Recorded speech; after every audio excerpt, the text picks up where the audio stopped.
I started sharing my home because I was widowed last year. While I like and value my private time, like to be alone, I also get lonely. Having Airbnb guests in has been marvelous. It's been good for me. I really enjoy their company until I'm ready for my privacy again. I was inspired to be an Airbnb host because I had had such good experiences as an Airbnb guest. And I'm starting to wind down my consulting and need some supplemental income. And I thought that Airbnb would be a great way to get some supplemental income, plus welcome visitors to the town that I love so much. And it would be kind of a win-win experience for everybody. I'm getting ready to retire, and I don't have enough income to support myself. I'd always imagined that when I retired, that I would have to move to someplace cheap. And I went, oh good, I think I can do this and stay where I am. And I took a page out of the playbook of my great aunts who ran guest houses in a little place called Camp Capitola in the late 1800s, early 1900s down on Cherry Street. And I said, you know, I should do something like that today. I love to let people know what wonderful places we have here in Santa Cruz, along with the different restaurants, the beautiful beaches. Guest in our home, we have provided a list of our favorites, certainly where the best pizza, so to speak, is, and the best coffee, and given that everybody has different tastes, but we can point people to where they're wanting to go.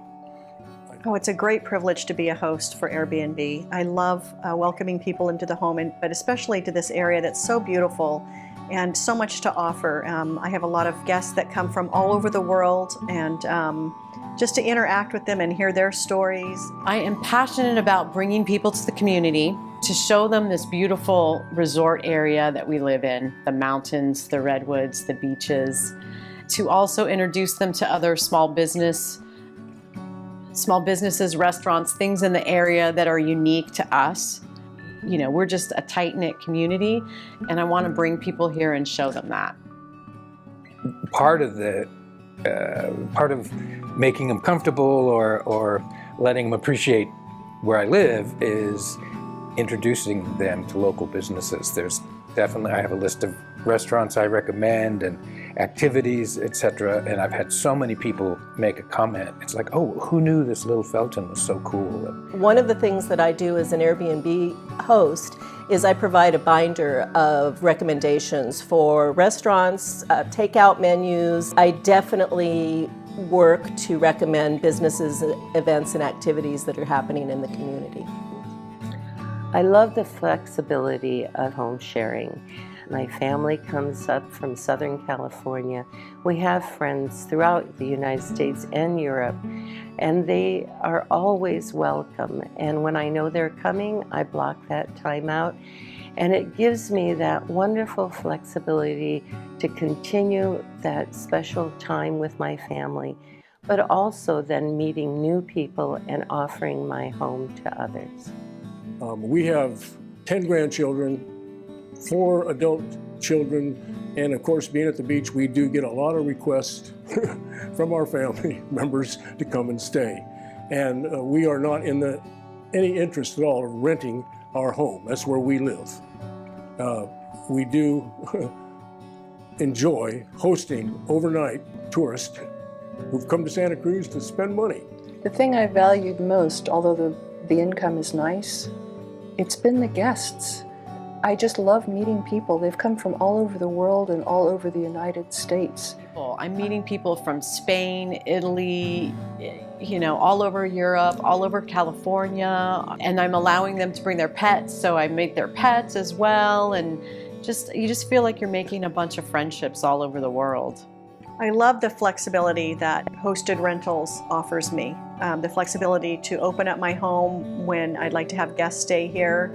Economically, it's beneficial. And then I like being able to have the flexibility to close it to Airbnb guests so that my family and friends can stay with me. My husband was laid off at the beginning of this year. I'm retired. Our income together is just not enough to live in this area. And we want to stay in the home we've been in for so many years. We don't want to sell that home and go somewhere else. That is our home. That's the home my children know. And it would severely impact our finances. The problem is if limitations were put into place on my Airbnb, I couldn't do it anymore, and financially it would really become a burden. I would be devastated if they put in place the restrictions they're considering. I have a limited county pension and a limited Social Security, and I work every day as a substitute teacher, and I still would not be able to pay the expenses on the house plus the property tax bill. I couldn't keep it, and I would have to sell it. So who should I have turned away if I'm limited to 110 days? Should it have been the Muslim woman who took my hand? She was visiting the day that the first Trump travel ban went into effect. She thanked me for having her because she said not everyone would. Maybe the opera singer who filled my house with music, or the woman who was visiting UCSC and had me just rolling on the floor because she had taken a video of her being attacked by a turkey. And she was bargaining with this animal saying, please, I know I've eaten your brethren in the past, but it's tofurkey from here on out, I promise. Or the young Danish actor, we talked Shakespeare for 2 hours after I told him he'd make a perfect Hamlet. I don't want to miss any of those experiences. They really matter to me. I don't want to pick and choose. The joy of meeting other people, of sharing of ideas, sharing the love of humanity, I would miss terribly.